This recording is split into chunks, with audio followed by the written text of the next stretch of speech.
maging handa kayo at sindihan ang inyong mga ilawan. So bahagi ho, no, na ipinaalala sa atin.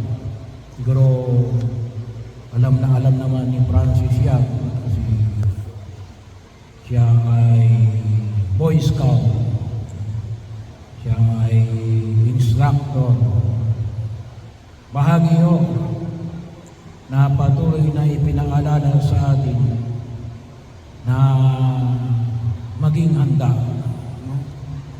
Maging handa, maging sa pagdating ng kamatayan.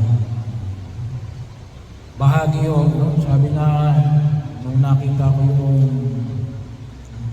nakalagay ay cause of death, kinukuha ko kasi ng simbahan,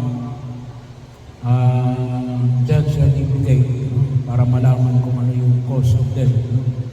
At ang nakalagay ay severe leptopyrosis. Ngayon ko lang din alaman na nakamamatay pala ang leptopyrosis. Maraming pwedeng maging dahilan ng pagkamatay ng tao. Kaya maliwanag na ipinamanig ni Jesus halos 2,000 taon na nakalipas ang mga salitang narinig natin ngayon sa Ebanghelyo ni San Lucas. Maging handa kayo. So paano tayo maging handa? Hindi maging bahagi yun, no? Sa pamagitan na tinuturo sa atin ng simbahan. Paano? Hindi sa pamagitan ng pagtanggap ng kanyang mga sakramento. Ang sakramento ng binyag, kumpisal, kumpil, at kung sakaling mag-aasawa, hindi yung sakramento ng kasal. Dahil sa mga magpapari, hindi yung pagpapari. Bahagi yung pagpapahin ng Santo Orin sa mga may sakit. Doon ito sa mga may sakit.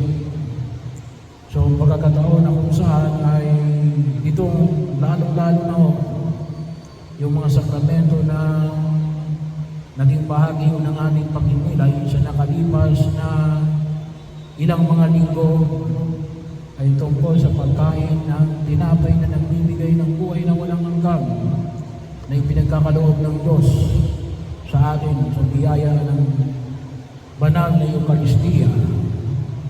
Kaya nga kalimitan sinasabi ko, kung walang hadlang, tumanggap kayo ng komunyon. Ano yung hadlang?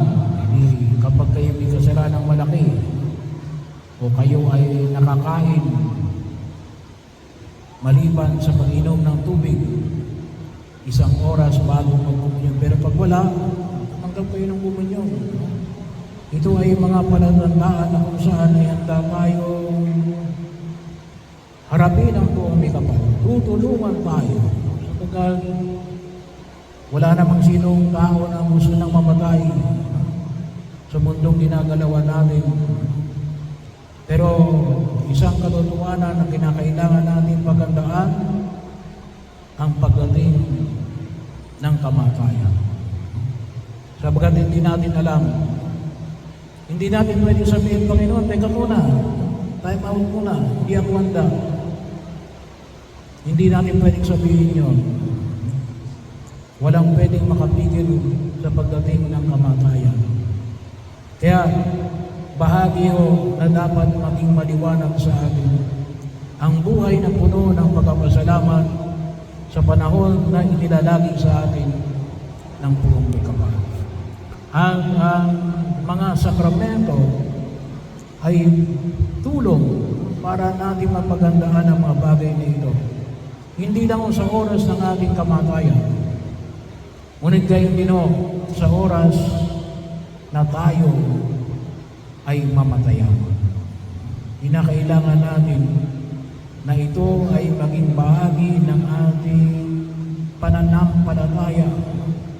Pananampalataya kay Jesus na nagpapahayag sa atin na rin maging handa kayo. Pangalawa, bahagi yun ng panyay natin. Maganda kayo at sindihan ninyo ang inyong mga ilawan. Sindihan ninyo ang inyong mga ilawan. Bahagi ho. Kaya nga po, narito sa harapan natin yung Paschal Candle na walang iba kundi alin, yung liwanag ni Kristo na tinanggap natin.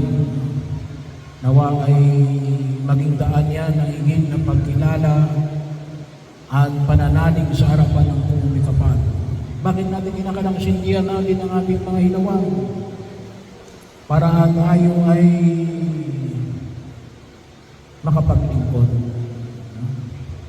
Sana yung ating buhay puno ng paglilingkod. Kapag tayo ay nagugulat lang, sigurado, isa sa dahilan nila ay tayo ay,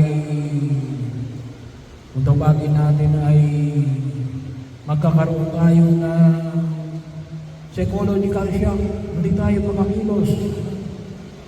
Pero kapag handa tayo, bahagi na tayo ay makatutulong sa bawat tao na nasa paligid natin.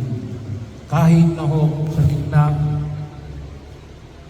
ng ating pagdadalamati, lalong-lalo na sa pagkawala ni Francis. Bahagi na kung saan ay pinaalala ng buong kapal na sindihan natin ang ating mga ilawan.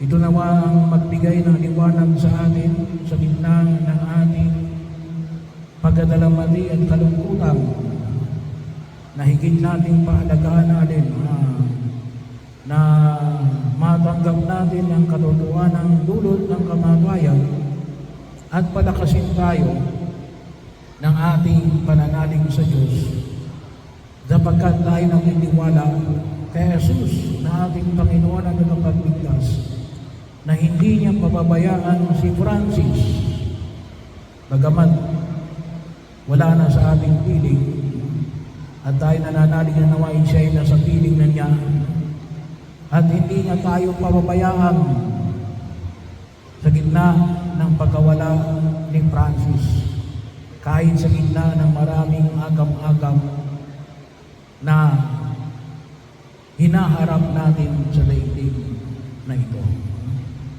Sapagkat maliwanag na alin, katulad ng kanyang ipinayag na narinig natin sa unang pagbasa, walang makapaghihiwalay sa atin sa pag-ibig ng Diyos. Pero kinakailangan sindihan natin ang ating mga ilawan upang pagtibayin ang katotohanan na ito na ipinagkakaloob ng Diyos sa atin. Kahit na sa gitna ng ating pagdadalamati sa pagkawala ni Francis. Kaya nga, ito yung panyayan na pinapahayag ng buong kapal. Bagaman sabi nga natin, idalangin natin sapagkat alam natin, isang katotohanan natin, we cannot be totally prepared. Wala namang 100% na masabi natin, prepare ako na mamatay. Kung mawala yung isang mahal mo sa buhay, kahit kaano makabanal, bahagi o yun. Kaya hilingin natin sa harapan ng Diyos na nawa, higit natin matanggap ang katotohanan ito sa pananalig na hindi tayo pababayaan ng ating Diyos.